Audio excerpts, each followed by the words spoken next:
Hello my fellow preppers, this is the Homestead Prepper, and today I'd like to show y'all how I make beef jerky. And this is the most delicious beef jerky I've ever had. And tried it at gun shows, tried the stuff you get at the store, and it just pales. Yeah, it's some of that stuff at the store is nasty, but it pales in comparison to what you can make at home. And I'm going to give you all my secret recipe.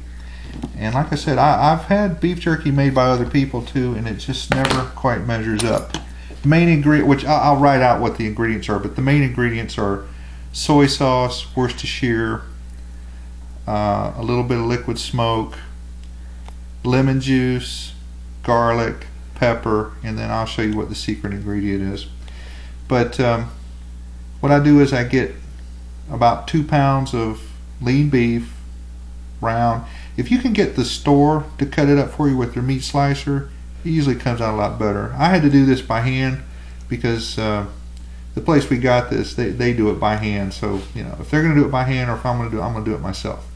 But what you do is you put it in there and you poke it with the fork. Now I've already done this. I know it looks cheesy when I'm doing, but you poke it to get that stuff in there, and that's what preserves it, and that's what really makes it taste well. And what I have here is my oh, I forgot to tell you that you have to soak this 24 hours. And my wife got me this special little thing here. It's a marinade tray, if I'm pronouncing. It's Tupperware is what it is, and it's great for marinating stuff. And I was given this dehydrator as a gift for Christmas one year. And well, this is how I do it. Take some Pam or whatever and spray that in there, because this stuff sticks like crazy.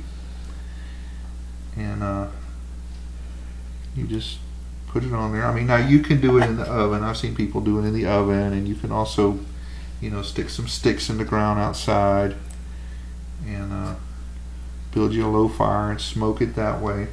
I mean, there's a lot of different ways to do it. Me, I'm taking the easiest way to do it and using this dehydrator. Now, jerky is a great way to preserve meat, and it's done all over the world. Some people use giraffe, water buffalo. I've even heard here in Florida some people use an alligator, making alligator jerky, which I bet that would be pretty interesting. I've never had any or tried it, but it's unlimited. The only thing that I recommend that you don't try to preserve using this method is pork or bear. And the reason is that this dehydrator won't get hot enough to kill the parasites in the pork or bear.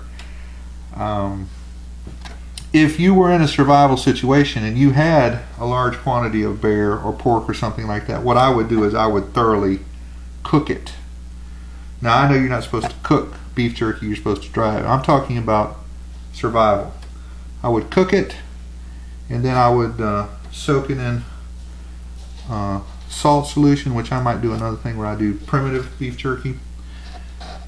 But cook it, soak it in that salt solution, and then make sure it's thoroughly cooked. Then you can dehydrate it one way or another, and I'm sure it would be fine.